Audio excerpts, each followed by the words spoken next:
जहां मैं बैठा हूं इंदौर में, इसी के पास उज्जैनी में एक राजा था।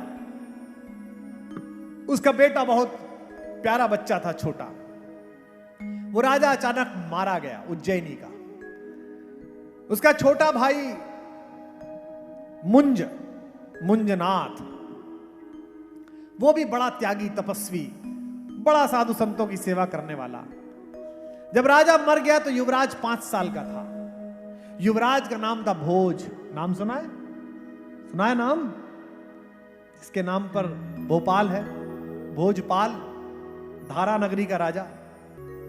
तो मुंज ने राज्य संभाल लिया कि जब तक ये बच्चा 15 साल का होगा, इसका राज्याभिषेक होगा, तब तक मैं चला लूंगा। 10 साल राज्य चलाया। अब जब 9वां साल आया, 9.5 साल बीते, तो जो कैबिनेट में लोग थे उनके मन में डर जागा। उन्होंने मुंज से कहा कि भाई साहब, अब तो सत्ता हाथ से चली जाएगी, भोज राजा बन जाएगा। और भोज बड़ा लोकप्रिय था, बड़ा हैंडसम था, बड़ी अच्छी तलवार चलाता था, बड़ा न्यायप्रिय था, कविताएं लिखता था संस्कृत में। मुंज के मन में लोभ आ गया, ओनरशिप। ये पृथ्वी मेरी है, मैं कैसे दे दूं? आप कहते हो ना ये 2000 का नोट मेरा है। अरे भाई साहब, आपका है ही नहीं। आप बाजार सामान लेने गए, आपने उससे कहा कि 2000 रुपए की ये चीज दे दे, मिठाई दे दे। आपने 2000 रुपए दिए, उसने मिठाई दे दी। कहां है नोट? गया। हाथ में क्या है? मिठाई। मिठाई उसके पास थी, जिसका ओनर वो था। अब उसके हाथ में क्या है? नोट। और आपके हाथ में क्या है? मिठाई। ये दुनिया सांसों के एक्सचेंज पे चल रही है और आप कह रहे हैं कि मैं सांसों का मालिक हूं, इसकी ओनरशिप ले ली। हो ही नहीं सकता। मुंज के मन में लोभ आ गया कि सत्ता तो मेरे ही पास रहनी चाहिए। यही लोभ है कि जिस बच्चे को कभी खिलाया होगा शाहजहां ने अपनी गोद में, उसी औरंगजेब ने अपने बाप को बंद रखा। सोच के देखिए। यही लोभ है जिसमें अखबार में खबर छपती है कि संपत्ति विवाद में सोते समय 2 बेटों ने बाप को कुल्हाड़ी से काट दिया। यही ओनरशिप का लोभ है जिसमें दांपत्य संबंधों में, पारिवारिक संबंधों में एक दूसरे की हत्याएं की जा रही है। मैं जो सुना रहा हूं, आज के बाद आपके मन का प्रोसेस बदल जाए तो किसी और का प्रोसेस बदलने की कोशिश करना। मुंज ने कहा कि अच्छा ऐसा करो, इसको मार देते हैं।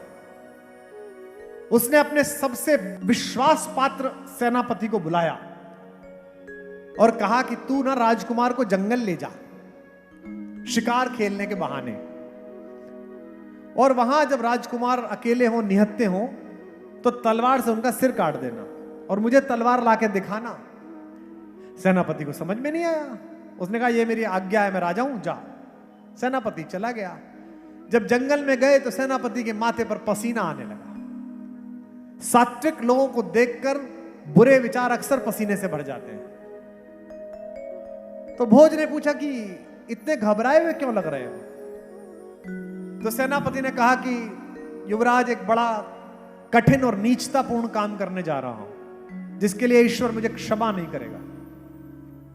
भोज ने पूछा ऐसा क्या काम है?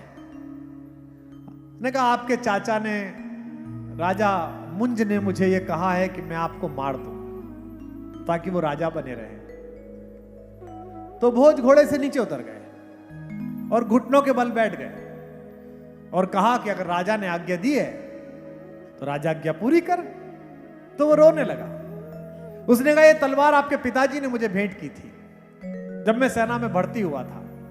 इस तलवार से उनके बेटे का सिर कैसे काट दूं? तो भोज हंसने लगे। बोले तू मुझे मारना भी चाहता है और मार भी नहीं पा रहा है, बता मैं तेरी क्या सहायता करूं? मैं तो तेरी यही सहायता कर सकता हूं, मुझे मार दे, चाचा को बता दे। तो सेनापति ने रास्ता निकाला।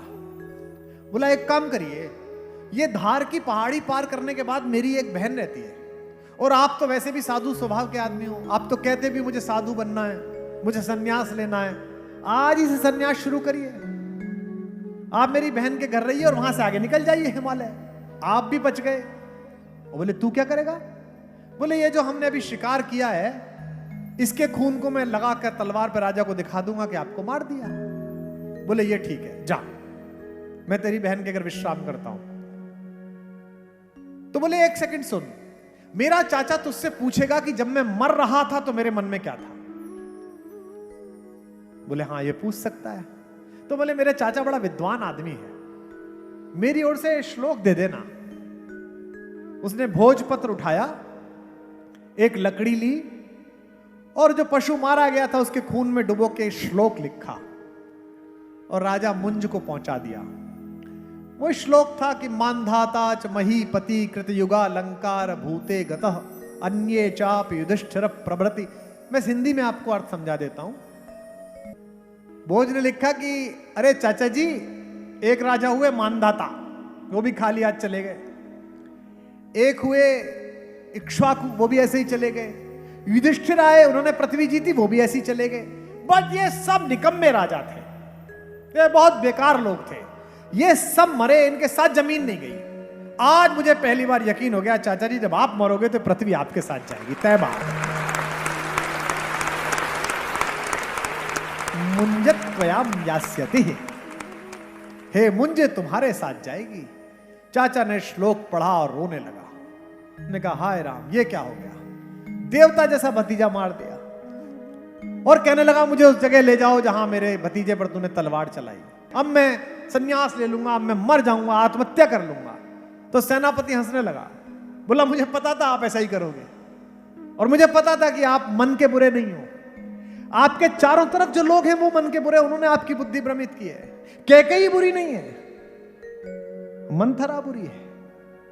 परिवार के बाहर खड़ा हुआ कोई भी व्यक्ति अगर तुम्हें सगे भाई, सगी बहन, संबंधी और माता पिता के बारे में बुरा बताकर कहे कि मैं तेरे साथ हूं, तो समझ लेना वो तुम्हारे साथ नहीं है, वो तुम्हारी हानि के साथ है, वो तुम्हारे अपयश के साथ है, वो तुम्हारे पतन के साथ है।